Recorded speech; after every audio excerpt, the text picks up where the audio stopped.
पहले आप लोग उसे टेस्ट कीजिए। अभी आईसी का मेन नंबर कैसे पहचानेंगे वो बताएंगे आपको, ठीक ना। बैठिए। और अब आप लोगों को आईसी का नंबर मिल गया। अब मॉसफेट का नंबर क्या है वो लिखो। सूची मॉसफेट, सूची मॉसफेट का नंबर क्या है ये आपको लिखना है। क्या नंबर, तभी तो सीखोगे आप। आप उसका नंबर खोल देखिए। इसका फायदा ये होगा, इसका फायदा ये होगा कि आपको कम से कम आईसी की पता चलेगा और मॉसफेट कौन से लगा।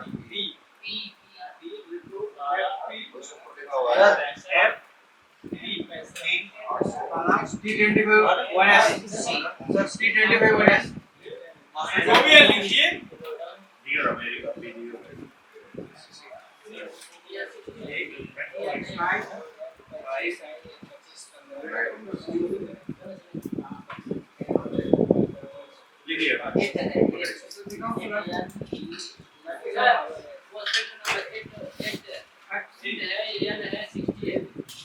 लिखो 8 and 60।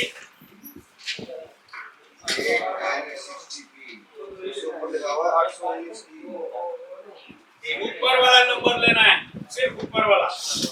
819 उसके बाद 8 and 60 ये वाला नंबर है। 25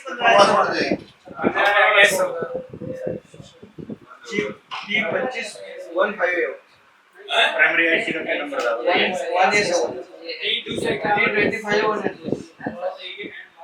आप एक नंबर एक उसको समझने का एक तरीका बता रहा हूँ, ठीक ना। एक बोलो कोई मॉसफेट का नंबर।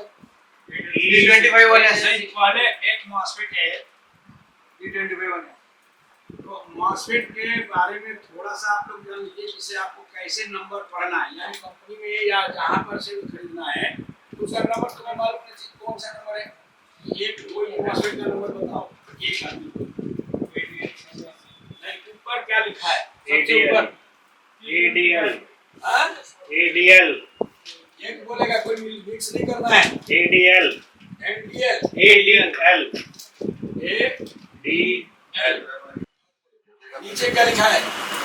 उसके बाद क्या लिखा है? T25 1 yes T25 1 yes T25 1 yes 1 ये ना। हाँ, यानी दोस्त उसके बाद वो बहुत बड़ा नंबर हो। बोलो number. F3 F T 12 N N 65 C 65 C। अब आप लोग थोड़ा ध्यान दे दीजिए कि अगर ये मॉसफेट खराब हो जाए तो मैं मार्केट में जाके क्या बोल के लाऊंगा। तो पहले ये मॉसफेट है या नहीं, ये क्वेश्चन है। अभी कई बार आप जाओ कोई मॉसफेट मान लेंगे, ऐसा नहीं करना है। मॉसफेट का मतलब मॉसफेट पहचानने आना चाहिए। तो मॉसफेट होगा, इसकी पहचान क्या है कि हीट सिंक पर लगा, हीट सिंक पर लगा होगा, तो हीट सिंक पर लगा हुआ है। Yes sir. और ये एसएम के प्राइमरी साइड ही होगा या ब्रिज के आसपास होगा या कैपेसिटर मेन कैपेसिटर है मोटा वाला कैपेसिटर उसके आसपास होगा। है समझ बात ना, ऐसा ही है ना। ठीक, तो अब इसको हम जब खरीदने जाएंगे तो क्या बोलते हैं, पूरा रामायण में भेजना है नहीं, इनमें से मेन नंबर जानते हैं। ये जो नंबर है जो लास्ट लिखा है, इसमें क्या है लास्ट, ये है नंबर ओरिजिनल नंबर। तो इनको हम छोड़ेंगे, यानी हमारे लिए किसी काम का नहीं है। लॉक नंबर है, हम उसे मत करना, ठीक है। तो ये क्या है, अगर ये आपके लिखा है तो बार इसको हम F 12N65 लिखा है, 12N65। तो ये आपका मेन नंबर, यानी किसी भी मॉसफेट में, यानी मॉसफेट है तो उसका मेन नंबर क्या है वो आपको कैसे पता करना है। इसका एक साधारण सा तरीका बता कि जो यहाँ पे मॉसफेट है तो इसमें हमें क्या, हमें कैसे पहचानना, इसको F 12N 665C, ठीक है? ये मेन नंबर है इसका। तो हम इस नंबर से जाके खरीदेंगे तो नहीं मिलेगा, ना ये मिलेगा, मिलेगा ये, ठीक है? ये नंबर तो कैसे पहचानूंगा? इतने मान लो एक मॉस्फेट में बहुत सारे नंबर हैं, तो उनमें से कौन सा नंबर मुझे बोलना चाहिए? तो मेन पहचान है कि ये एन मेन पहचान, इसमें क्या है? एन मेन पहचान, ठीक है? तो मॉस्फेट पर अगर कहीं एन लिखा हुआ है तो क्या मानेंगे? वो मॉस्फेट। इसका मतलब क्या होता है? इसका मतलब क्या होता है? ये है 12 N 65, है ना? जब ये 12 है एम्पियर रूम है, क्या कर रहा है? साधारण भाषा में बता रहा हूँ, एम्पियर रूम है यानी 12 एम्पियर का, ठीक है? ये बता रहा है चैनल, कौन सा चैनल पता है ना? एन या चैनल होता है, अब ये क्लियर है, होने वाले एन चैनल, और ये बता रहा है 65, ये वोल्ट है, लेकिन ये 65 वोल्ट की अपने पास से एक जीरो लगाना है, अपने पास लिखा नहीं है, लेकिन आप अपने पास से एक जीरो लगाएंगे तो कितना बना? 650, ठीक है? समझिए बात, ये समझ में आया नहीं आया? इसी तरह का अब आप दोबारा से अपने मॉस्फेट को क्या लिखा और रियल नंबर बताओ, जहाँ पे कंफ्यूजन होगा पूछना।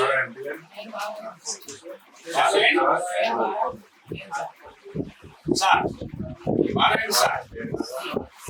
यानी 600 वोल्ट का है तुम्हारा, ठीक है? एम्पियर से है वाट, इसको हम एम्पियर या वाट दोनों बोल सकते हैं, ठीक है? तो और किसी का कुछ जो नहीं समझ में आ रहा वो पूछिए, समझ में आ गया? ये अच्छी बात, आई होप सबको समझ में आ गया।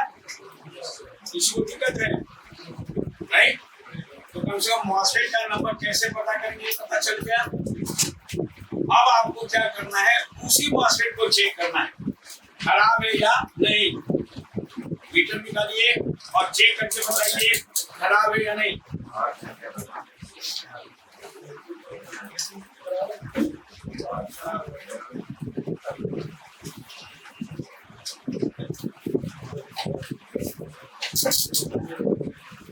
मॉस्फेट का नंबर को बता दिया, अब खराब है या नहीं कैसे चेक करोगे? हेलो, ये पता है कैसे चेक करना है?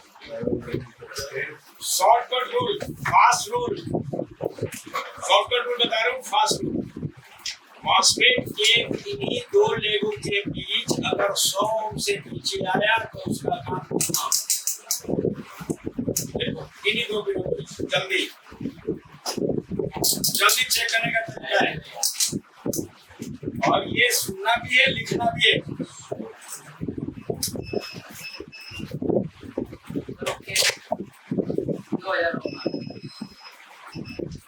100 से नीचे आया तो खराब मानेंगे, ऊपर आया तो किन्हीं दो पर, यानी दोनों में बीच में चेक करना है।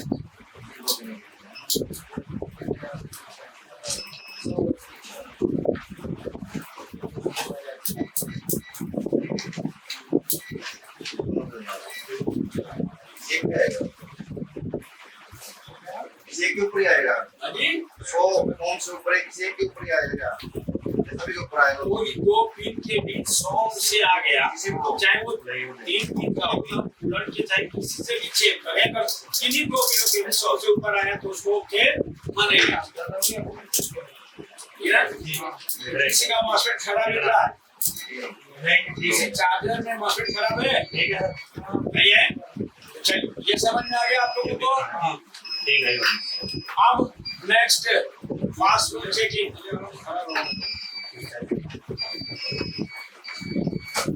रेशन लगा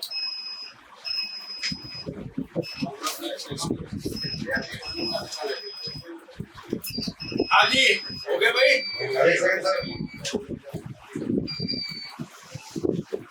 अब नेक्स्ट पॉइंट,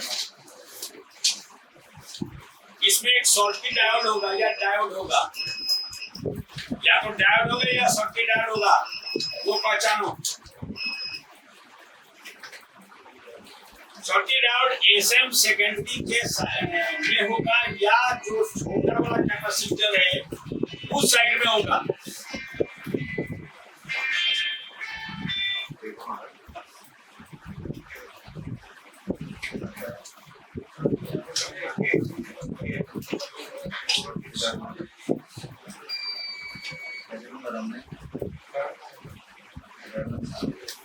या तो डायोड लगा होगा, ये भी हीट सिंक पे होता है। Schottky diode connected with heat sink in secondary side of the bike charger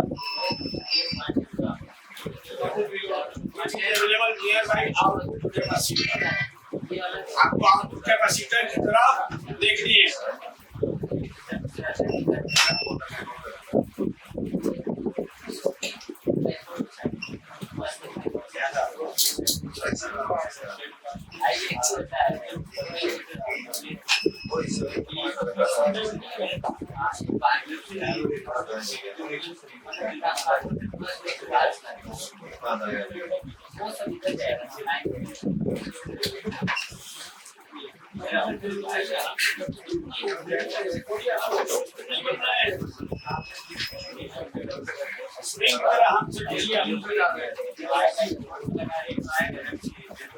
भाई सबको डायोड उसको चेक करो खराब या सही। कैसे चेक करेंगे ये भी याद रखिए। मल्टीमीटर को डायोड पर रखना है। किसको रखना है? मल्टीमीटर को डायोड पे सेलेक्ट करना है और कैथोड की तरफ ब्लैक, कैथोड की तरफ ब्लैक और एनोड की तरफ रेड रखिए। 100 से नीचे नहीं होना चाहिए। 100 से नीचे गया तो खराब है।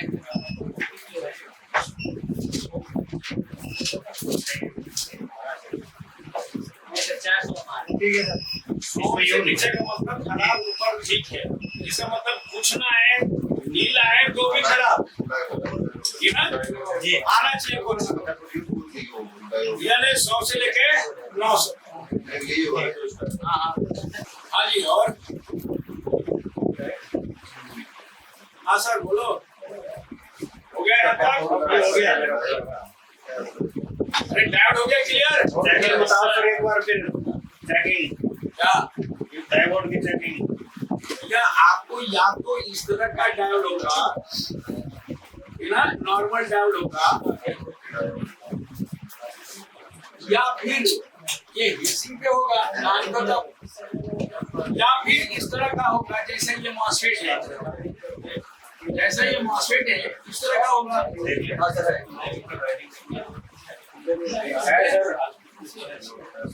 तो अब ये बीच वाला पिन क्या है? कैथोड।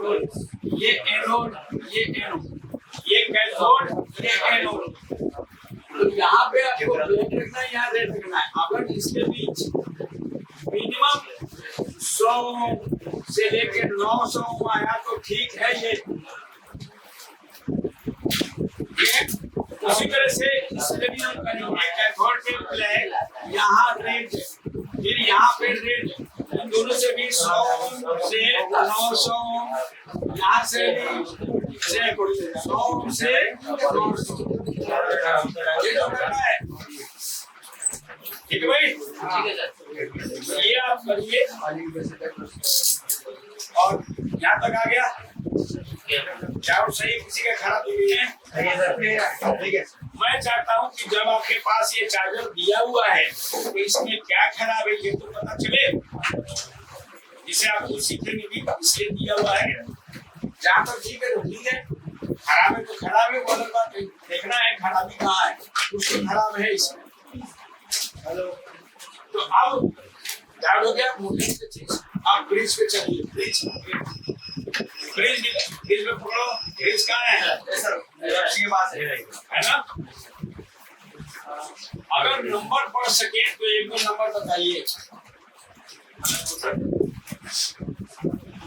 ब्रिज का अगर नंबर कोई भी एक इंसान पढ़ दे, जिससे मैं आपको बताऊं कि ब्रिज का मतलब क्या होता है। GBU 610 क्या G जी हाँ B U 710 10 चलिए ठीक है और भी है दिखा दो और एक कुछ है बोलो 0 एक ही लाइन उसी लाइन में आगे प्लस की साइड इसी लाइन में हाँ इसके आगे हाँ बोलो 0 जीरो B हाँ 0 जीरो बी 0 जीरो 73 तो ये इसका मेन नंबर क्या है ये मेन नंबर है हमारा तो खरीदेंगे तो किस नंबर से बोल के इतना लंबा नहीं बोल रहे हैं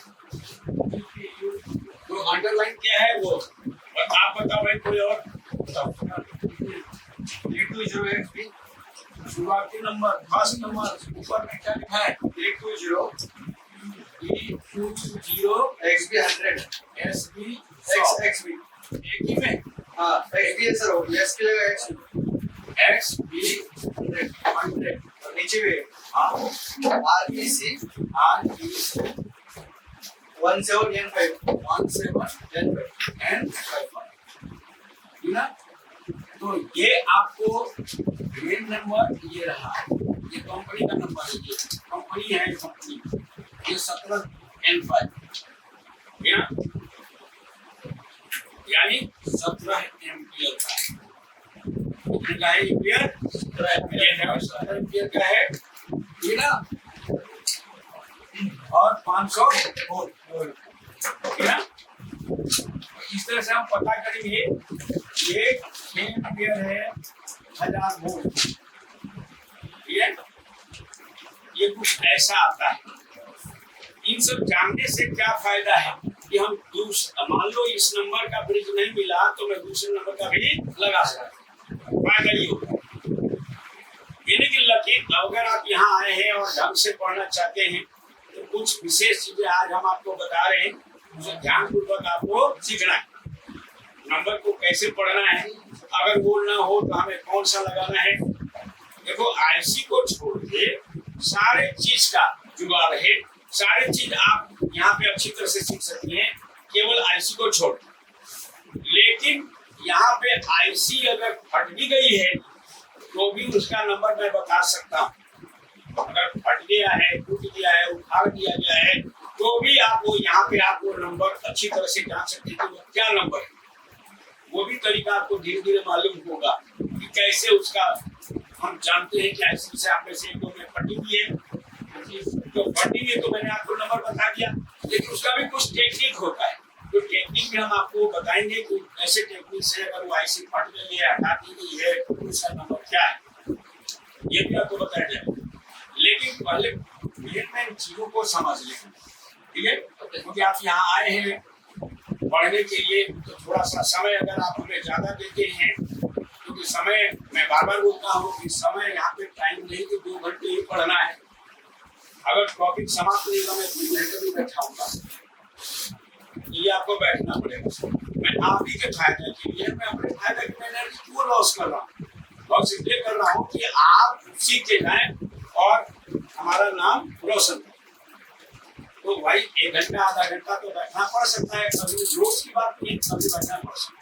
है ठीक है भाई इसमें इतराज है नहीं सर तो चलिए अब चलिए वो वाले एक बार इसको GBU ये कंपनी का जिससे हमें मतलब अच्छा, और ये आगे 610 से मतलब 610 हाँ उसको 610 बोल रहा है GBU नहीं बोल रही 610 नंबर का ब्रिज चाहिए तो वो GBU या CPU कंपनी का नाम है हमें उसे क्या ये लेंगे वाला REC 17 वोल्ट देखो तो उतना एम्पेयर 50 वोल्ट है 500 कैसे हो गया ये? वो भैया उसका रूल होता है जीरो लगाना पड़ेगा वहाँ को 0 लगाना पड़ता है मैंने एक लगाया अब तो लगाना पड़ेगा भैया वो मॉस्फेट का रूल है वो ब्रिज का अलग होगा रेसर का अलग होगा ट्रांसर का अलग होगा सबका अलग होगा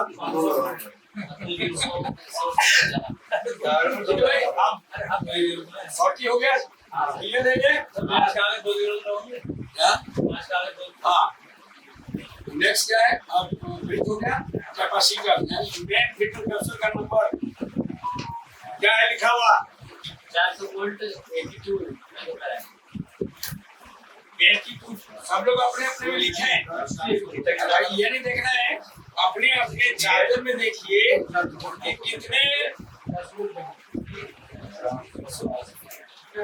कितने माइक्रोफैराड कितने वोल्ट का लगा हुआ है। 400 वोल्ट पहले जान लीजिए मेन फीडर कैपेसिटर को कैसे पढ़ते हैं।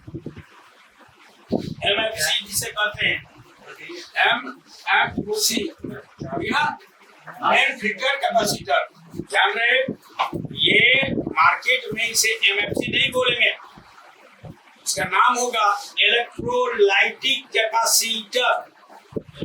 जब खरीदने जाएंगे तो क्या बोलेंगे, इलेक्ट्रोलाइटिक। लेकिन यहाँ पे काम उसका मेन फिल्टर कैपेसिटर का है, इसलिए वहां पे एमएफसी बोलते हैं। क्या इसका नाम है, इलेक्ट्रोलाइटिक कैपेसिटर। ठीक है, अब इसमें क्या लिखा है, कोई एक बताए। 3 चीजें बतानी है। क्या क्या है इसमें, क्या क्या पढ़ना है। माइक्रोफैराड, माइक्रोफैराड क्या है ये आपको बताना होगा। दूसरा वोल्ट क्या है ये आपको बताना है, और टेम्परेचर। 3 चीजें इसमें अंकित होती है। बाकी कंपनी का नाम होता है, प्लस माइनस भी होता है। तो कंपनी के नाम से हमें मतलब नहीं होता, हमें इन 3 चीजों से मतलब होता है कि माइक्रोफैराड उसका क्या है, वोल्टेज क्या है और टेम्परेचर क्या है। बताइए। 68 व्यूअर मैं पहले लिख दिया हूँ, हालांकि ये बाद में लिखना चाहिए। 400 वोल्ट टेम्परेचर कितना है, 105 105 105 105। नेक्स्ट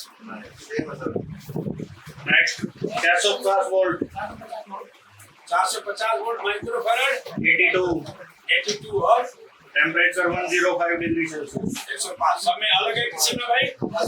माइक्रोफैराड 150 है, वोल्ट 400 है, टेम्परेचर 105। राइट, तो ये इसी तरह से अलग अलग होगा, लेकिन आपको ये 3 चीजें ध्यान देनी होती है खरीदते समय, ये ना। तो इसमें से बेस्ट कौन, एक आता है 85 डिग्री सेल्सियस, 85 डिग्री सेल्सियस आता है, और एक आता है 100, एक 105, उसके बाद 120। तो आपको मान लो ये कैपेसिटर फट गया, आपके जो ई बाइक का चार्जर है, और ये कैपेसिटर अगर फट गया तो कौन सा लगाएंगे। तो पहले हमारी ये कोशिश होती है कि जो वो नंबर लगा हुआ है वही हम लगाएं। लेकिन अगर ना लगे, ना हो हमारे पास, मान लो कि वो चीज नहीं है हमारे पास, वो सेम वैल्यू नहीं है, तो क्या हमारा चार्जर ठीक नहीं होगा, बिल्कुल ठीक होगा। लेकिन नॉलेज चाहिए। तो इसका एक क्या रूल है ये मैं बता दे। अगर ये माइक्रोफैराड 68 है, वोल्टेज ये है और टेम्परेचर ये है, मान लेते हैं एकदम, तो आप इसके जगह पर कौन सा कैपेसिटर लगाएंगे। तो वेरी सिंपल है कि माइक्रोफैराड आप इसको बढ़ा सकते हैं लेकिन कम नहीं कर सकते। यानी 68 के जगह पर हम 100 लगा सकते हैं, 82 लगा सकते हैं, यानी इससे ज्यादा माइक्रोफैराड लगा सकते हैं। तो ये 68 से नीचे नहीं, ठीक है। सर कितने तक बढ़ सकते हैं? जितनी मर्जी, 2 लाख 3 लाख 5 लाख 100 लाख जितना भी होता है, लेकिन पैसे भी देखने, जगह भी देखने। जैसे भी इसका माइक्रोफैराड बढ़ता जाएगा वैसे वैसे ये बड़ा होता जाएगा, तो जगह भी होना चाहिए। आप यहाँ पे 1200 माइक्रोफैराड लगा दो, काम तो करेगा, रुकेगा नहीं, लेकिन उसका रेट बहुत ज्यादा हाई होगा और फिट ही नहीं होगा। तो माइक्रोफैराड आप बढ़ा सकते हैं कितना मर्जी, कम नहीं होगा, कम नहीं कर सकते। हाँ, ये भी देखना है कि कॉस्ट भी ज्यादा लो, और फिट होगा कि नहीं ये भी देखना है। तो कुल मिला के ये जैसे 68 है, तो यहाँ पे 82 82 लगा सकते हैं, 100 लगा सकते हैं, 150 लगा सकते हैं। आप ये थोड़ी कि 1500 माइक्रोफैराड लगा दें, लगने को लग सकता है, काम कर सकता है वो कॉस्ट बढ़ जाए। ये अब ये वोल्टेज है 400 है ना, तो 400 को क्या करूं, तो ये भी बढ़ेगा, 500 का लगाओ, 550 का लगाओ, 450 का लगाओ, तो 400 से नीचे। टेम्परेचर की बात है तो टेम्परेचर को हम बढ़ा सकते हैं, यानी तीनों बढ़ेगा, घटाएंगे नहीं, समझिए बात। क्योंकि जैसे जैसे इसका माइक्रोवेव बढ़ता है वैसे वैसे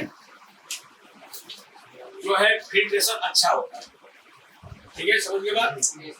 अब आपके चार्जर, मैंने यहाँ पे बहुत सारे चार्जर आप लोगों को दिया है मैंने, तो हर चार्जर में माइक्रोफैरड अलग लगा हुआ है, मॉसफेट हर चार्जर के अंदर जो कैप्सूल लगा हुआ है अलग अलग वैल्यू का लगा है, और मॉसफेट भी अलग अलग है। तो इसका क्या चक्कर है, ये हमें समझना है। इसका बहुत ही सिंपल सा तरीका है। सर एक बात पूछूं बीच में, आप बोलिए। जो कंपोनेंट क्लास में हमारे को पढ़ाया गया था ना, ये और ये थोड़ी दोनों लगा रही है, उसके अंदर क्या पढ़ाया गया था, तो ये एमएफ है आपका, जो ये 68 है, इसको बढ़ा नहीं सकते घटा नहीं सकते, हमको सेम चाहिए, नीचे वाले दोनों हम घटा सकते हैं। एक मिनट, तो ये जवाब मैंने पढ़ दिया। क्या बोला है अभी, मैंने बोला है कि हमें पहले सेम लगाना चाहिए। उन्होंने ये बोला था एक पॉइंट भी बढ़ेगा, 68 नहीं होगा, 68 ही रहना चाहिए। क्या ये टेक्निकल चीज है, टेक्निकल चीज में आपके सामने देखो, सब में अलग अलग है कि नहीं, वही तो मैं बता रहा था आपको। और बीच में आपने रोका, अच्छी बात है, तो मैं यही चीज तो बता रहा था, आपके सामने यही बताने जा रहा हूँ। माइक्रोफैरड आप देख रहे हो, बड़ा है कि नहीं बड़ा है, सामने दिख रहा है, बड़ा है, सामने दिख रहा है। वो एक बेसिक में आपको एक लाइन और लेंथ दिया, लाइन और लेंथ, लेकिन उस लेंथ से आपको आगे बढ़ के जाना है, बहुत मेहनत करना पड़ता है इसमें, तब होगा। आपके सामने प्रयोग में दिख रहा है, मैंने नहीं लगाई, ये पहले से लगा हुआ। तो यही मैं बताने जा रहा था कि माइक्रोफैरड बढ़ाने से क्या हो। मैंने क्या कहा कि आप इसके माइक्रोफैरड आप 10,000 20,000 माइक्रोफैरड लगाइए, लेकिन कॉस्ट भी होता है, और तो साइज देखना पड़ेगा, कॉस्ट भी लगाइए, मना नहीं है। अब भाई आप मान लो कमाने जा रहे हो, अब ये 68 माइक्रोफैरड का है, खराब हो गया, अब कितने का है, ज्यादा से ज्यादा 30 रुपए का, और आपके पास 100 माइक्रोफैरड का रखा हुआ है, आप कहेंगे 68 माइक्रोफैरड खरीद के लाऊंगा मैं, तो टाइम आपका खराब हुआ, गए, और ये 30 रुपए का सामान खरीदने के लिए आपने 100 रुपए खर्च किया आने जाने में, और टाइम बर्बाद किया। तो उससे अच्छा है कि 100 माइक्रोफैरड 30 के जगह पे 50 का मिलेगा, 20 रुपया हमारा फालतू लग रहा है, लेकिन हमारा टाइम तो बच रहा है। काम वही करना है इसमें। हाँ बिल्कुल करना है। तो ये आपको यही चीज समझा रहा था कि समझ के बाद ये, अब आपको ये माइक्रोफैरड बढ़ाने से फायदा क्या होगा, फिल्ट्रेशन बढ़िया। तो आप इतना ज्यादा फिल्ट्रेशन ना करें कि आपका कॉस्ट भी बढ़ा हो। जैसे हम आरओ का पानी पीते हैं ना, तो उसमें भी क्वालिटी होती है। टीडीएस कम करते जाएंगे, अब इतना भी ना करो कि बाद में दिक्कत हो जाए, हड्डियों में दिक्कत हो जाए, इसका ध्यान रखो। तो माइक्रोफैरड क्यों बढ़ाते हैं, सब में अलग अलग माइक्रोफैरड क्यों है, जबकि सब पर वोल्टेज चेक करोगे तो कितना मिलेगा, 311.25, सही जवाब है मेरा, कितना आता है, एक्यूरेट है, 311.25 वोल्ट, ये सही वोल्टेज मैंने बोला है। लेकिन जब आप मीटर से चेक करेंगे तो ये वोल्टेज आपको बढ़ के ही मिलेगा, क्योंकि मीटर की एक्यूरेसी भी चाहिए और इनपुट वोल्टेज पे डिपेंड करता है।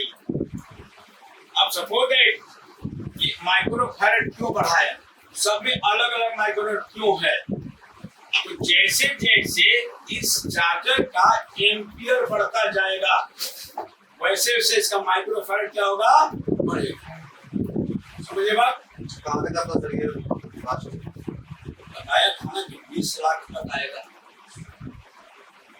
ये बहुत सारे आते हैं, लेकिन वो छोड़िए, आपके चार्जर अनगिनत बहुत सारे जिसे फैराड में आएगा, फैराड का ये फैराड बहुत लंबा बड़ा होता है, ये तो माइक्रोफैरड छोटा है, ये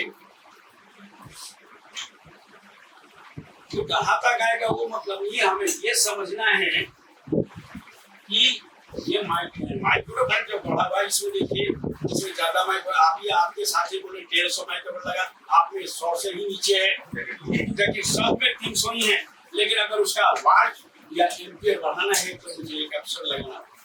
लेकिन ये कभी कभार में मत भर के रखना कि केवल कैपेसिटर हम 1000 माइक्रो लगा दूंगा तो एम्पियर बढ़ जाएगा, बहुत कुछ और भी बढ़ाना पड़ता है, उनमें से एक ही। ठीक है भाई, समझ के बाद तो अब कैपेसिटर के बारे में क्लियर किया मैंने। अब आ जाइए नेक्स्ट। अब ब्रिज भी हो गया क्लियर, डायोड भी मोटे मोटे कंपोनेंट क्लियर हो गया है।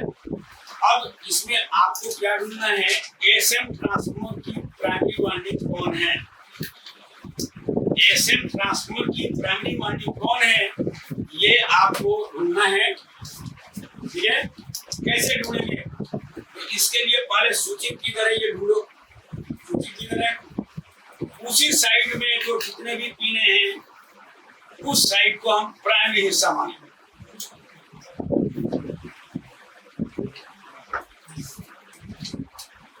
मिला भाई प्राइमरी, मिल गया ना। अब उसमें कितने लेग हैं, 5,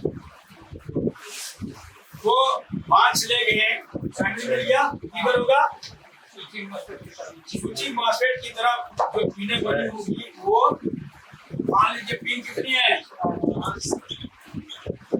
इधर एमएफसी है, मान लो यहाँ पे एमएफसी है, इसी साइड की बात कर रहा हूँ, 5 पिन है। अब ध्यान से देखिए रियल में कितने पिन हैं, कोई ऐसा तो नहीं कि 2 पिन या 3 पिन आपस में शॉर्ट हो गए हो, तो कितने शॉर्ट, 2 सर, एक 300 2 एक अकेला है। तो अब आप में जैसे मान लीजिए किसी में एक ही ले लेना, कोई एक बताओ, 2 पिन शॉर्ट है, 2 पिन शॉर्ट है, किधर का, प्राइमरी की तरफ, अब प्राइमरी तरफ का नीचे से ऊपर से बीच से ऊपर से मॉसफेट की तरफ, ये दोनों शॉर्ट हैं, और इसके नीचे से 2 हाँ? इसके नीचे 2 और शॉर्ट आपस में शॉर्ट है,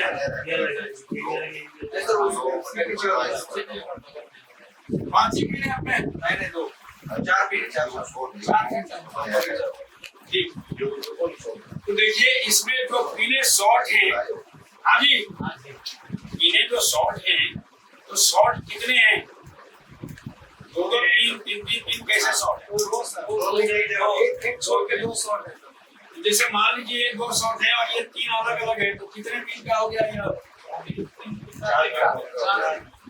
पिन का हो गया, 4। हमारे तो 3 पिन तो ये 4 पिन का माना जाएगा, भले इसमें 6 पिन हो और वो शॉर्ट है तो उसको 1 पिन मानते हैं, 1 पिन मानते हैं। ठीक है, तो अब सवाल ही उठता है कि ऐसा क्यों करता है ये, क्योंकि ये एक ट्रांसफार्मर है, थोड़ा भारी भरकम है, ये हिलेगा टूट जाएगा, इसलिए वो पिन फालतू बना रखा है। ठीक है ना, समझ के बाद। तो अब मान लीजिए अब वाइंडिंग कितनी है इसकी, ये आपको पता करना है, एसएम में वाइंडिंग कितनी है। तो मान लीजिए कोई एक एग्जांपल दीजिए, जैसे आप बताओ भाई, जिससे आपको मैं क्लियर कर सकूं, दिखाइए। ये एसएम ट्रांसफार्मर है, तो ये स्विचिंग मॉसफेट है ना, क्योंकि एमएफसी साइड है। अब इस साइड में लगा हुआ ये आईसी क्या है, ऑसिलेटर आईसी। अब नंबर जो भी है वो आपको पढ़ना। अब इसी साइड में आपको प्राइमरी है, इस साइड वाले, तो इसमें हम देखें तो 1 2 3 4 टोटल 4 पिन है। 4 पिन में से इनमें ऐसा है कि ये चारों के चारों पिन 1 2 3 4, और बीच में क्या है, एक गायब है पिन बनाया है, जगह बनाया है, लेकिन वो एनसी छोड़ दिया, एनसी छोड़ दिया। तो भी हम गिनेंगे इसकी टोटल पिन कितनी, 1 2 3, और ये खुला हुआ भी है ना, तो जोड़ना पड़ेगा, यानी 3 4 5 पिन का मानेंगे 5 पिन, भले इसमें एक पिन गायब है, मानना पड़ता है। अब इसमें से प्राइमरी पहचानना है, ठीक ना। इसमें क्या होगा, प्राइमरी वाइंडिंग और फीडबैक वाइंडिंग। दो वाइंडिंग होगी, प्राइमरी वाइंडिंग और फीडबैक वाइंडिंग। एसएम ट्रांसफार्मर के अंदर कुल वाइंडिंग क्या होती है? 3। कितनी? 3। तो एसएम ट्रांसफार्मर के अंदर 3 वाइंडिंग होती है। एक को प्राइमरी वाइंडिंग कहते हैं, दूसरे को फीडबैक वाइंडिंग कहते हैं और तीसरे को सेकेंडरी कहते हैं। तो यही पहचानना है कि प्राइमरी वाइंडिंग कौन, प्राइमरी वाइंडिंग कौन। तो बहुत ही सिंपल सा जवाब कि primary winding mostly use near by switching MOSFET, या जिस तरफ से स्विचिंग मॉस्फेट होगा उधर ही होगा। तो क्या ये सब के सब प्राइमरी, मान लो इधर स्विचिंग मॉस्फेट है, यहाँ पे अगर मॉस्फेट स्विचिंग लगा हुआ है, मॉस्फेट लगा हुआ है, जो मॉस्फेट लगा हुआ है, तो प्राइमरी वाइंडिंग कौन है कैसे पता करेंगे? इधर तो ये भी वाइंडिंग है और ये भी वाइंडिंग, तो प्राइमरी वाइंडिंग कौन है? तो जवाब है कि प्राइमरी वाइंडिंग ग्राउंड नहीं होगा। क्या होगा? ग्राउंड नहीं। Primary winding never attach to any types of ground. किसी भी चार्जर के अंदर प्राइमरी वाइंडिंग किसी भी ग्राउंड से नहीं जुड़ा होता है, ठीक है? किसी भी ग्राउंड से नहीं जुड़ा। तो ग्राउंड कैसे पहचानेंगे? अब मैं चाहता हूं कि आप लोग खुद ही प्राइमरी वाइंडिंग पहचाने, ठीक है? तो पहले ग्राउंड पहचानना होगा। तो ग्राउंड कैसे पहचानेंगे? एक प्रोब आप एमएफसी के माइनस पे रखिए, मल्टीमीटर को बजर पर या डायोड पे सेलेक्ट कर लें, मल्टीमीटर को बजर पे और या डायोड पे सेलेक्ट करें। मल्टीमीटर में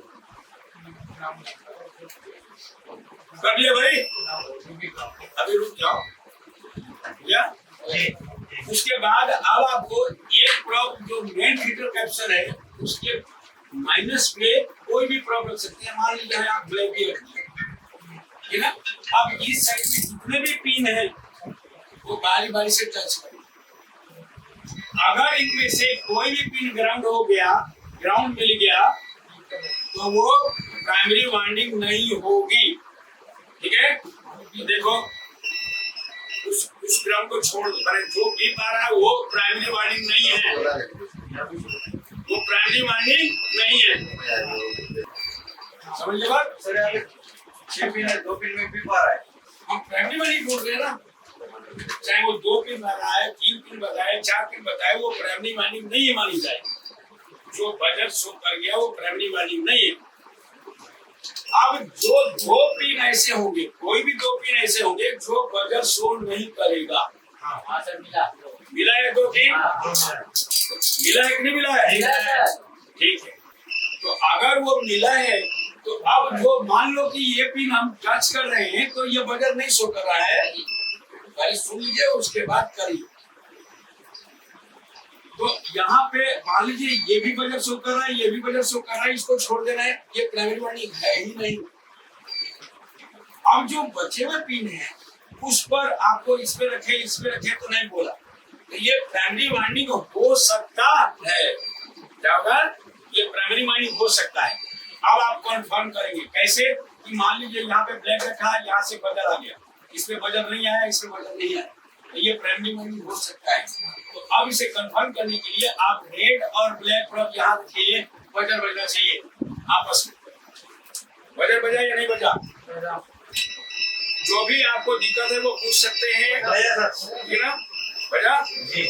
तो ये प्राइमरी वाइंडिंग हो सकता है नहीं, अभी कंफर्म नहीं है। यहाँ पे आप आएंगे तो कंफर्मेशन के साथ होगा सारा चीज, ठीक है ना? अब आपको प्राइमरी वाइंडिंग के साथ भी नहीं आता है, ये क्लियर हो गया? अब इसे कंफर्म कैसे करेंगे? तो यहाँ से यहाँ रेड और ब्लैक रखने पे भी पाना चाहिए, तो ये प्राइमरी वाइंडिंग हो सकता है। तो 100% कंफर्म कैसे करेंगे? अब इसको ट्रेस करना पड़ेगा। इसको ट्रेस कीजिए, क्या ये इस कैपेसिटर से, जिसे मेन फिल्टर कैपेसिटर कहते हैं, उसके क्रॉस से जुड़ा है? हाँ सर, जुड़ा है। जुड़ा है? हाँ जी, जुड़ा है? ठीक है, जुड़ा है। अब ये दूसरा सिरा स्विचिंग मॉस्फेट के साथ जुड़ेगा, स्विचिंग मॉस्फेट के ड्रेन से जुड़ा है। अगर ऐसा हो गया तो कंफर्म है कि प्राइमरी वाइंडिंग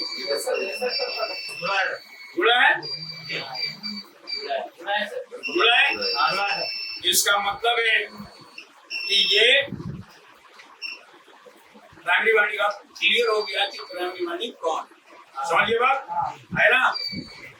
समझिए बात? ये चीज अपनी भाषा में थोड़ा थोड़ा लिखते भी रहो, नहीं तो दिक्कत हो जाएगी ना फिर।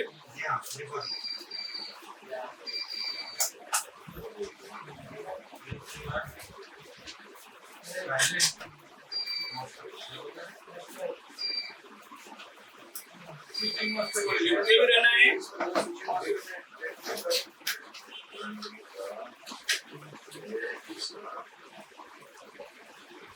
जो आप ढूंढ रहे हैं वो अपनी भाषा में भी लिख सकते हैं, जो भी कि मेरी भाषा में आप लिखिए।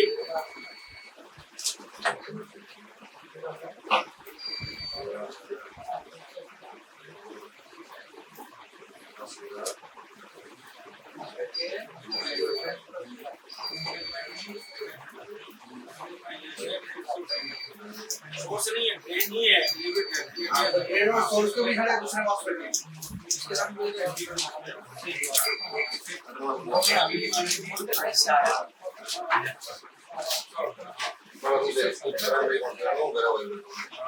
हाँ जी, तो वो याद रखो क्या? तो अब आगे बढ़े। तो ये अब ये वाइंडिंग का नाम क्या होगा?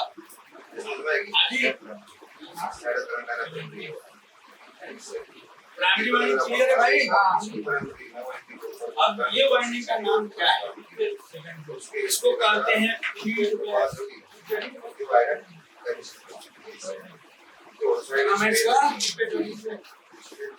फिर भी कंफर्म करेंगे आप,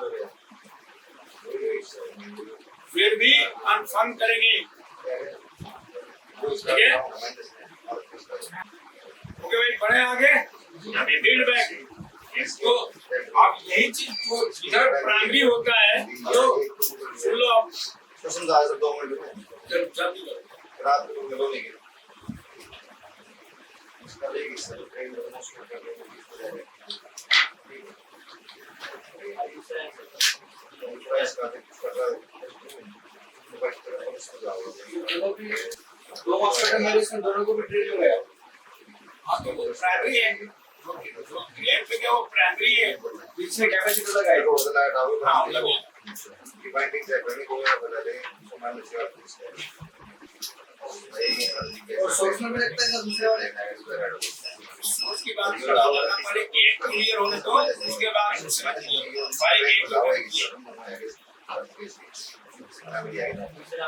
एक ये आएगा इससे यार मैंने ये बता दिया एक ये हिस्सा बताया है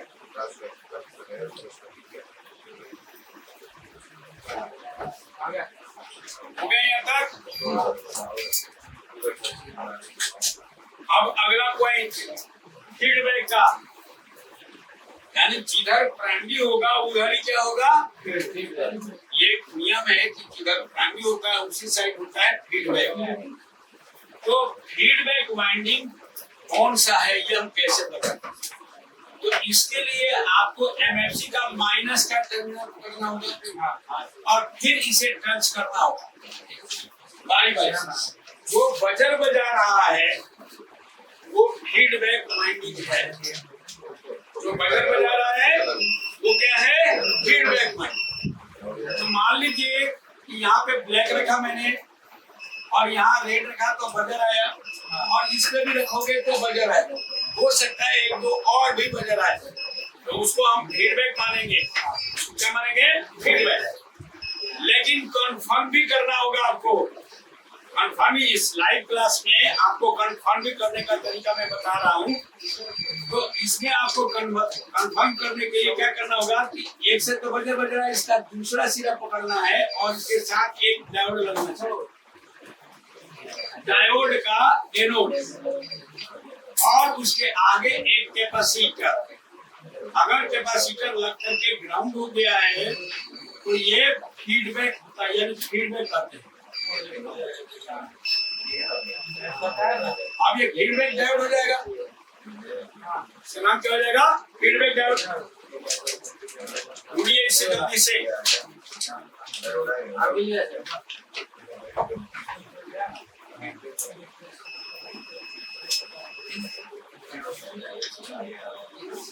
फीडबैक डायोड के आगे से क्या आ गया सर? फीडबैक डायोड जैसे वाइंडिंग आपने ढूंढा, ये इसके साथ एक डायोड लगना चाहिए तभी फीडबैक होगा। डायोड लगा हुआ सर। लगा हुआ है ना, ये डायोड का कैथोड के साथ एक कैपेसिटर में, बस इतना ही देखना है। रजिस्टर लगा सर। अब कोई बात नहीं, लो वैल्यू का रेशर लग करके भी गया तो कोई दिक्कत नहीं। डायोड पे गया कि नहीं गया? डायोड जाने के डायोड को फिर तो आगे डायोड के आगे रजिस्टर लगाया हुआ है।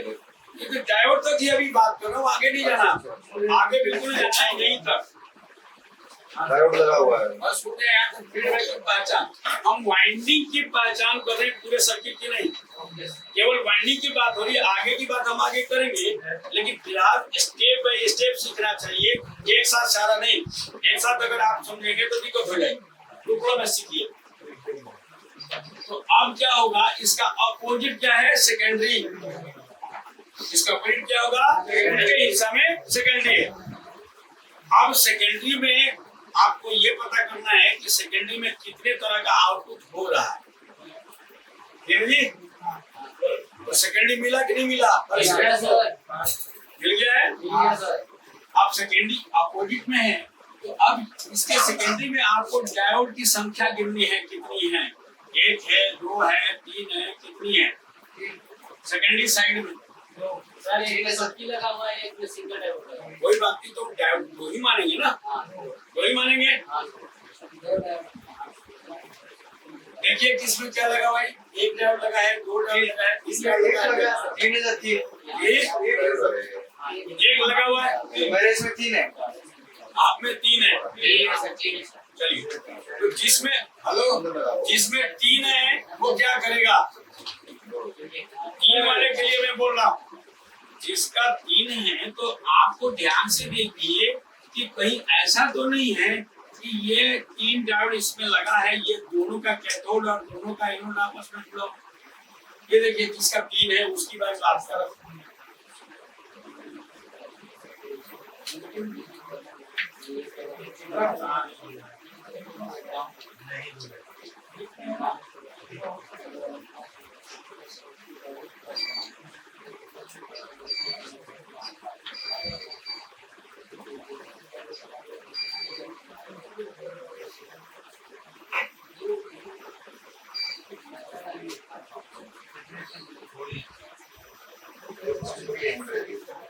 मिला भाई 3 वाले लोग? दोनों का एनोड मिला है। हाँ? एनोड मिला है दोनों का। दोनों का एनोड और दोनों का कैथोड।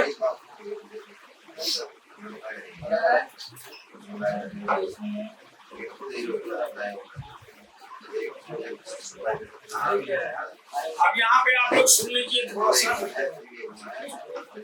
दोनों का एनोड और दोनों का कैथोड अगर एक साथ जुड़ गया तो उसको एक ही माना जाएगा और वो शॉर्टकी डायोड की तरह बिहेव कर रहा है कि ना। अगर ये दोनों का कैथोड मान लो ऐसे कुछ जुड़ा है, दोनों का एनोड और दोनों का कैथोड एक साथ जुड़ा है, तो अब इसे पावर डायोड या शॉर्टकी डायोड कहते हैं। पावर डायोड या शॉर्टकी डायोड कहेंगे। लेकिन अगर मान लीजिए कि सिंगल है तो वो डायोड ही कहा जाए। तो कई में क्या होता है कि 3 पिन का डायोड लगा देता है, कुछ ऐसा ही खुला होता है, लेकिन वो क्या बन गया? पावर डायोड या शॉर्टकी डायोड।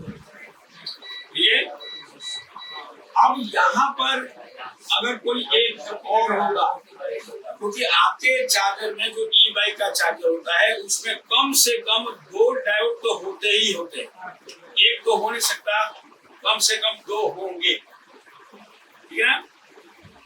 तो और कहीं पर अगर ऐसा मिल गया सिंगल तो दूसरा क्या होगा, ट्रैक। 3 पिन का एक कंपोनेंट, यानी देखने में वो मॉसफेट की तरह होगा लेकिन वो ट्रैक हो सकता है। तो क्या आप में ट्रैक लगा है या नहीं, थोड़ा देखिए, किसी में ट्रैक लगा हुआ है,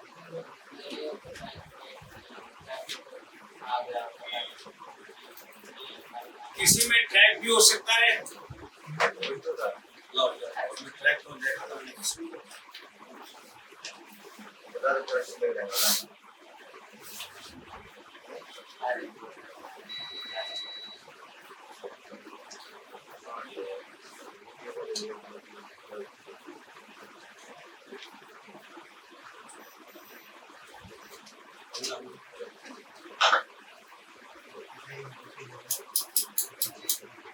महाराष्ट्र भी असं तर इसके अंदर है, ये महाराष्ट्र सर मैं अभी जहाँ बात कर रहा हूँ थर्मिस्टर नहीं होता, नहीं यहाँ पे साथ में लगा हुआ है इसके ऊपर क्या है। ट्रैक देखिए, इसमें ट्रैक लगा हुआ, यहाँ पे क्या लगा हुआ है, ट्रैक। देखने में ये मॉसफेट की तरह है लेकिन है क्या ये, ट्रैक। कैसे पहचानेंगे, हम आपको बता देंगे अलग से कि अगर किसी चार्जर में मॉसफेट जैसा कोई कंपोनेंट लगा हुआ है क्योंकि इसका शकल मॉसफेट की तरह है, और यहाँ पे भी देखिए ये भी मॉसफेट की तरह ही है, तो ये और ये शकल एक जैसा दिख रहा होगा, है ना। तो ये तो मॉसफेट है और ये है ट्रैक। तो ट्रैक कैसे पहचानेंगे ये भी हम आपको आगे बताएंगे, लेकिन अक्सर लगता है आपके चार्जर में ट्रैक का प्रयोग होता है। तो इसमें ट्रैक लगा हुआ है तो ये ट्रैक ये माना जाएगा, लेकिन इसको कैसे पहचानेंगे इसके भी बात हम करेंगे आपसे। तो उसी तरह से यहाँ पे आप देखिए सेकेंडरी में एक डायोड लगा हुआ, इधर लगा हुआ दिख रहा, तो ये एक हो गया, यहाँ से एक आउटपुट सिंगल ही दिख रहा। दूसरा ये डायोड है, 2 डायोड तो इसमें दिख गए, यानी 2 टर्न का है, 2 लेग का है, तो ये क्या है, पावर डायोड, ये ना, ये 2 टर्न का। तो कम से कम आपके चार्जर में 2 डायोड तो ई बाइक के चार्जर में जरूर होता है, उसको आपको ढूंढना पड़ेगा, ठीक है ना। ये अपनी लिख लीजिए ये पॉइंट को अपनी भाषा में कि कम से कम ई बाइक के चार्जर में 2 डायोड, 2 आउटपुट डायोड तो होते ही होते हैं, कम से कम 2 होंगे, ज्यादा हो सकते हैं लेकिन कम से कम 2 होंगे, कम से कम क्या होंगे, 2, ठीक है। अब 2 में से कैसे पहचानेंगे कौन किसके लिए है, यह भी एक क्वेश्चन है।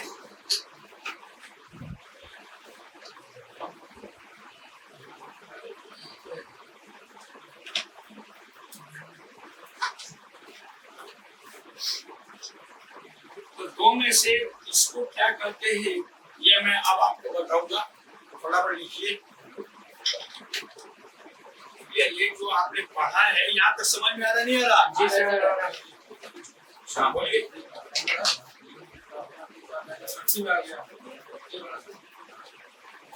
सर ये सब है ना, ये प्राइमरी है, ये सेकेंडरी है,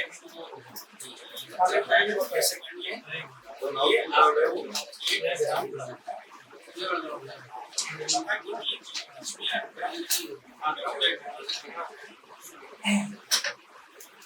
तो अब आपको यहाँ पे बात कर रहे थे कि इसमें से अगर 2 है आउटपुट तो एक को कहते हैं चार्जिंग वोल्टेज आउटपुट डायोड, यानी चार्जिंग के लिए जो बैटरी चार्जिंग के लिए वोल्टेज होता है वो वोल्टेज प्रोवाइड करेगा, ठीक है ना। और दूसरा जो ये डायोड है वो क्या करेगा, जो आपके सेकेंडरी में आईसी लगी होगी या पंखा लगा होगा उसको सप्लाई देने का काम। यानी दोनों डायोड का काम क्या है, एक तो है फॉर चार्जिंग और बैटरी चार्जिंग,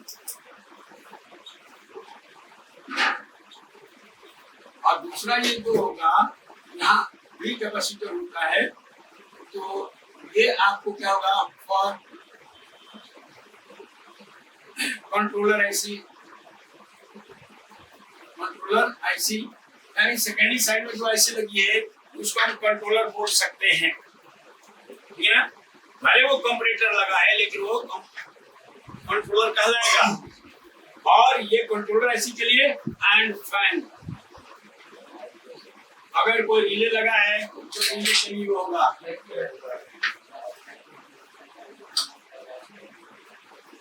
तो ये बैटरी को चार्ज करने के लिए वोल्टेज देता है जो पावर डायोड है, और दूसरा जो है वो रिले, अगर रिले लगा है तो रिले को सप्लाई देगा, रिले की कॉइल को सप्लाई देगा।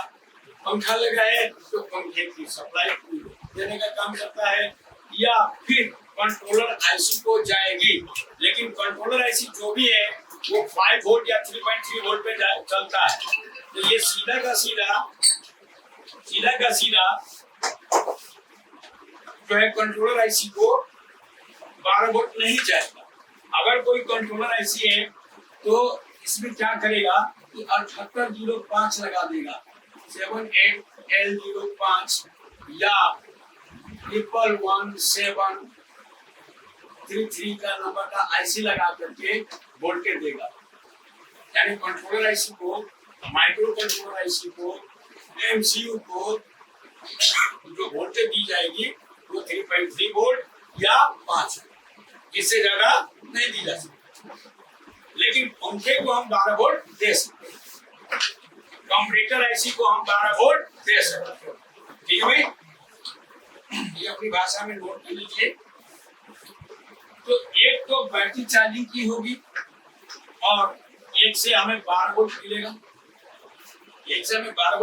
तो चार्जिंग बैटरी चार्जिंग वोल्टेज कितनी होगी, यानी यहाँ से हमें कितना वोल्ट मिलेगा। तो इसका जवाब है कि वो डिपेंड करता है कि बैटरी कितने वोल्ट की, उस हिसाब से आपको ये वोल्टेज देता है, ठीक है। यानी हम ये मान के चलेंगे कि यहाँ पे लगभग 61 वोल्ट से लेकर के 82 वोल्ट तक आ सकता है। हर चार्जर के लिए अलग अलग वोल्टेज है, डिपेंड करता है कि वो बैटरी की वोल्टेज क्या है, उस हिसाब से आपको चार्जिंग वोल्टेज मिलेगी। लेकिन दूसरा जो है ये फिक्स रहता है, ये 12 ही रहता है, 12 से 15 ही रहता है, 12 वोल्ट या 15 वोल्ट, ये ज्यादा नहीं होता, 12 से 15 वोल्ट होता है। बाद में उसे हम 15 वोल्ट को या 12 वोल्ट को 5 वोल्ट में बदलने के लिए एक रेगुलेटर आईसी मिल सकती है, जो लोकल चार्जर के अंदर भी होता है और ब्रांडेड चार्जर के अंदर भी होता है, ठीक है। तो अब यहाँ तक समझ में आया भाई? हाँ सर। तो ठीक है, फटाफट लिख तो सुनना है तो लिखना भी है ना, नहीं तो फिर भूल जाओगे। कल पूछूंगा मैं फिर दोबारा से, बताओ कहाँ पे क्या है, ये बताना पड़ेगा आपको। सीधे बैठे। अब आपको यहाँ पे बता दिया। अब आपको क्या करना है, अगला पॉइंट जो कंपैरेटर आईसी है, यानी सेकेंडरी साइड में जो आईसी लगी है, क्या वो कितने पिन की है? 8 पिन। क्या नंबर पढ़ सकते हैं?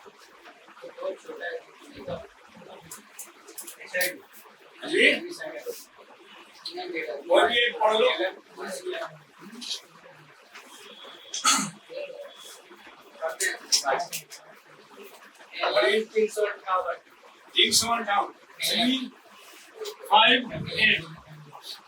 358 आईसी।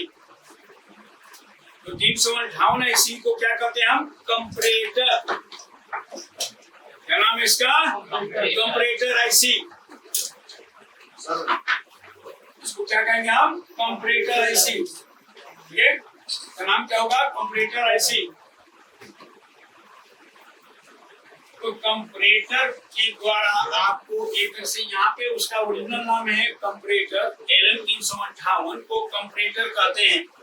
लेकिन चार्जर में उसे हम क्या कहेंगे? ये बेसिकली किस लिए लगा होगा? कंपैरेटर ऐसे किसके लिए लगा है? तो हम अगर सिंपल भाषा में बोले तो चार्जिंग के लिए कंट्रोलर का काम करता है, यानी एक तरह से कंट्रोल करता है। अब इस 358 ऐसी का फंक्शन क्या है, क्या काम करता है, शॉर्टकट में बता रहा हूँ। पंखा को चलाने का काम करे, इसको कहेगा पंखा को चलाने का काम, फैन को। और अगर उसमें कोई एलईडी लगी हुई है तो एलईडी को जलाने और बुझाने का काम है। ये समझे बात। चार्जिंग को कटअप करने का भी काम करता है, लेकिन कटअप केवल अकेले नहीं होता है, बल्कि इसके साथ एक ऑप्टो कपलर भी लगा होगा। देखिए ऑप्टो कपलर है या नहीं, ऑप्टो कपलर मिला। गुडो कहाँ है ऑप्टो कपलर? कोई बात नहीं, एक हो दो हो, हर चार्जर में कम से कम एक ऑप्टो कपलर तो होगा ही। और वो ऑप्टो कपलर अधिक पिन का भी हो सकता है, यानी 4 पिन का भी हो सकता है, 6 पिन का भी हो सकता है, 8 पिन का भी हो सकता है। और मान लीजिए कहीं पे 8 पिन का ऑप्टो कपलर लगा है तो 8 पिन की जरूरत है, अगर नहीं मिला तो 2 + 2 यानी 2 लगा सकते हैं। तो किसी में एक होता है ऑप्टो कपलर और किसी में 2 होता है। क्या काम कर रहे हैं? किसी में अभी आएंगे सर, उसमें भी आएंगे। उसके बाद तीसरा है कि ऑप्टो कपलर जो है 3 माने 3 भी हो सकता है, 4 भी हो सकता है, 5 भी हो सकता है, 6 भी हो सकता है, 7 भी हो सकता है, 8 भी हो सकता है। ये तो हर तरह के चार्जर में कम से कम मिनिमम तो एक होगा ही होगा, ठीक है ना, समझे बात। कम से कम एक होगा। अब ये संख्या क्यों बढ़ती है? क्योंकि जैसे जैसे हमारे चार्जर का एम्पियर बढ़ेगा तो सर्किट डिजाइनर पर डिपेंड करता है कि वो किस लिए यूज कर रहा है। तो ऑप्टो कपलर होता क्या है, पहले हमें ये पता करना है। ऑप्टो कपलर के 4 पिन, कम से कम 4 पिन, और इससे ज्यादा भी होता है, लेकिन आपके चार्जर में ये याद रखना है कि या तो 4 पिन का होगा या 6 पिन का होगा या 8 पिन। इतना आप लिख सकते हैं कि ई बाइक के चार्जर में जो ऑप्टो कपलर होगा वो कम से कम 4 पिन का हो सकता है या 6 पिन का हो सकता है या 8 पिन का हो सकता है। 4 पिन, 6 पिन और 8 पिन तक हो सकता है। ये ऑप्टो कपलर एक बड़ा टॉपिक है, उसको मैं शॉर्ट में बता रहा हूँ। तो ये ऑप्टो कपलर है क्या, क्या काम करता है? तो यहाँ पे हम आपको छोटा सा तरीका बताएंगे ऑप्टो कपलर।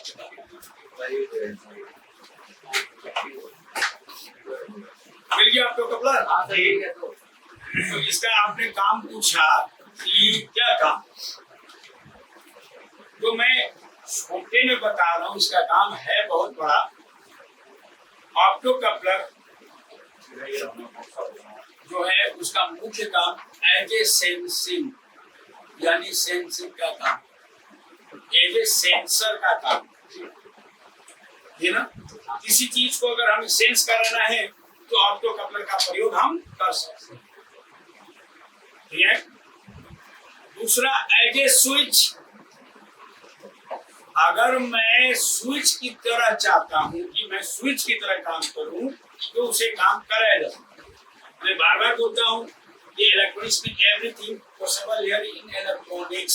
इलेक्ट्रॉनिक्स एक ऐसी चीज है कि कुछ भी कर सकता है, वो आपके नॉलेज पे डिपेंड करता है और वो नॉलेज धीरे धीरे आएगा, काफी साल मेहनत करने के बाद आता है, काफी चीज पढ़नी पड़ती है तब आता है। तो ये आपको एज ए स्विच, यानी हम मान लो इसको बल्ब को ऑन ऑफ करना चाहते हैं, मैं इसको ऑन ऑफ करना चाहता हूँ इसी को, तो मैं स्विच की तरह बिहेव कर सकता हूँ, इसको बंद कर सकता हूँ, चालू कर सकता हूँ ऑप्टो कपलर के द्वारा। मैं चाहता हूँ कि आपको सेंस करूँ, आप आ रहे हो गेट पे मैं लगा दूँ तो आपको सेंस कर लेगा ऑप्टो कपलर। डिजाइनिंग आनी चाहिए आपको, तो एज ए सेंसर के काम करता है। और एज ए रेगुलेटर, यानी एज ए कंट्रोलर या आउटपुट कंट्रोलर, अगर वोल्टेज बढ़ती है और घटती है तो ये क्या करता है, कंट्रोल करता है। इनपुट वोल्टेज घटने बढ़ने से या स्विचिंग के घटने बढ़ने से जो क्या होगा कि आउटपुट बढ़ सकती है और घट सकती है। तो उसको अगर स्थिर रखना चाहते हैं तो क्या करेंगे, हम ऑप्टोकपलर का प्रयोग कर सकते हैं। समझिए बात ना, ऑप्टोकपलर का हम प्रयोग कर सकते हैं। तो मुख्य रूप से तीन तरह के काम करते हैं, उसे बहुत सारे फीचर्स हैं, लेकिन वो आपके टॉपिक नहीं है, लेकिन ये तीन टॉपिक आपके सब्जेक्ट में है, इसलिए मैं बता रहा हूँ। As a switch, as a regulator यानी वोल्टेज को स्थिर करने के लिए, और as a sense, battery full charge हुई कि नहीं हुई वो सेंस करना। जैसे बैटरी फुल चार्ज हो गई काट लेगा, तो सेंस भी किया और बैटरी को चार्ज होने से रोक भी दिया। ठीक है, तो ये as a sensor, as a switch, as a sensor और as a regulator. Regulator means कम करना, किसी भी वोल्टेज को स्थिर रखना, स्थिर या कम करके स्थिर रखना, जितना चाहिए उतना, ठीक है ना। तो ये आप कर सकते हैं। साथ ही साथ एक चीज और बताना चाहूंगा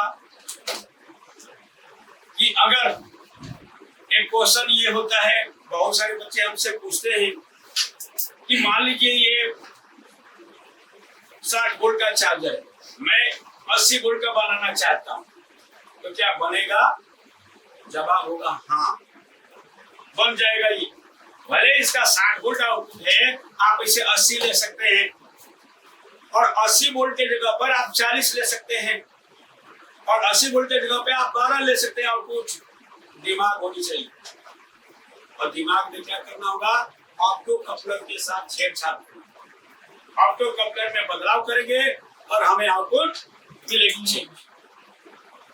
तो इसमें भी बहुत अच्छी कमाई है, ये हमें मालूम होना चाहिए। यानी एज ए डिजाइनर भी हमें बनना पड़ेगा। इसमें केवल रिपेयरिंग करना ही मेन नहीं मकसद होगा। कोई कई बार आपके पास कस्टमर आएंगे कि यार ये 60 वोल्ट का है और मैंने बैटरी ले लिया, सॉरी 48 वोल्ट का है, मैं 60 वोल्ट का बनाना चाहता हूँ, तो चार्जर क्या मैं चेंज करूँ? तो आप कस्टमर को क्या बोलेंगे? हाँ कर लो चेंज, लेकिन अगर थोड़ा सा इसमें मेहनत करेंगे तो क्या होगा? उसी चार्जर को आप 60 वोल्ट में कन्वर्ट कर सकते। कैसे होगा? उसमें कुछ चेंजिंग होगी, ये हम आपको आगे बताएंगे, इसको आपको आज समझना कैसे कर सकते हैं उसमें बदलाव, क्या हम वोल्टेज कम कर सकते हैं और ज्यादा कर सकते हैं, कहाँ कहाँ पर मुझे चेंजिंग करनी होगी, वो सारी तरीके आपको बताएंगे आगे आने वाले क्लास में। एक ही दिन में सारा चीज नहीं सीख जाएंगे, ठीक है, धीरे धीरे सीखेंगे। तो आपको कपड़ा मिल गया भाई? आपको कपड़ा कहाँ गया है? ढूंढो कैसे जुड़ा है? प्राइमरी में कहाँ गया है, किस पे गया है? ऑसिलेटर में जाना चाहिए, ऑसिलेटर आईसी की तरफ जानी चाहिए। कितने नंबर पिन में गया? 3 के लिए ठीक से हिल गया, 7 8 में, 1 2 में, 1 में गया सब। उल्टा मत गिरो ना, यहाँ से उल्टा गिरोगे तो मैं पकड़ लूंगा ना। आज हो जाएगा 1 2 में। अगर 8 पिन की ऐसी है तो ज्यादातर 1 2 में, लेकिन अगर उससे ज्यादा है तो पिन चेंज हो सकती है। ठीक है, एक बार आप लोग भी कोशिश कीजिए, कितना आ रहा है, किस पे आ रहा है।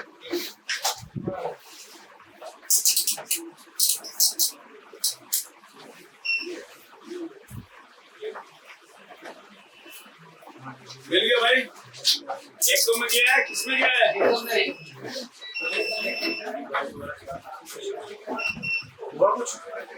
अब आपको लास्ट पॉइंट बताना चाहता हूँ। अरे लास्ट पॉइंट पे ध्यान से देखिए। अब आपको आपने एलईडी लगी है नहीं लगी है? इसमें लगी है, एलईडी लगी है, उसको उल्टा लेके चलो। किस आईसी में गई है? एलईडी जिस आईसी में गई है वो एलईडी का कंट्रोलर माना जाएगा। एलईडी का कोई ना कोई पिन जिस आईसी में जाएगा वो एलईडी का कंट्रोलर यानी चार्जिंग स्टेटस कंट्रोलर आईसी का है। देखिए किस में जा रहा है, ये बार ठीक है।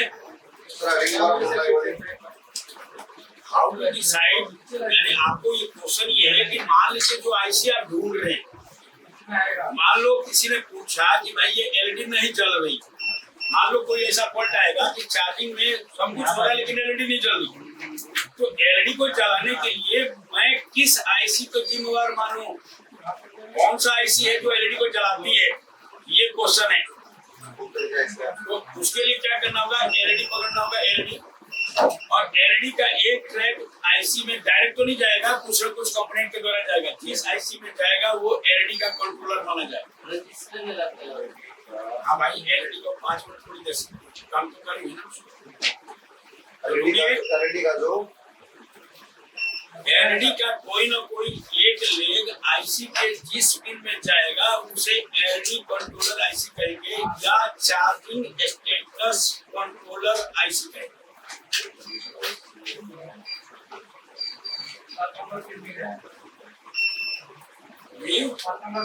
किसी में भी जाए लेकिन वो एलईडी कंट्रोलर मानी जाए। ठीक है, हमने क्लास आज लाइव क्लास में किया है, समझ में आया नहीं आया? जी सर। आया है? कल एक बार और मैं कराऊं, ये एक बार और कराऊं कल से, तो कल मैं थोड़ा मेहनत नहीं करूंगा, आपको खुद कोशिश करनी है और ये चीज आपको इंटरचेंज करना पड़ेगा। जैसे आपने ये चार्जर लिया है, एक बार दिखाना, जैसे आपने ये चार्जर लिया है तो ये इंटरचेंज कर लेना आपस में, क्योंकि क्या होगा कि उसमें आपको दूसरे चीज को भी समझने का मौका मिले। तो इसी तरह से मैंने अभी डायरेक्ट आपको प्रैक्टिकली में बताया है कि इस पे कितने कितने वोल्ट आते हैं, ये भी हम आपको लाइव क्लास में बताएंगे कि इस पे कितना कितना वोल्ट आता है, ये भी आपको लिखना पड़ेगा। और इसका पिन डिटेल्स कैसे निकालते हैं, किसी भी आईसी का, ये सप्लाई पिन कौन है, ग्राउंड पिन कौन है, इनपुट पिन कौन है, आउटपुट पिन कौन है, ये भी आपको बताई जाएगी। ठीक है, ठीक है, आज नहीं रखेंगे, लेकिन अभी कोई जाएगा नहीं, अभी बैठिए और ये चीज हमें पहले यहाँ पे देना है, उसके बाद ठीक है। हाँ जी,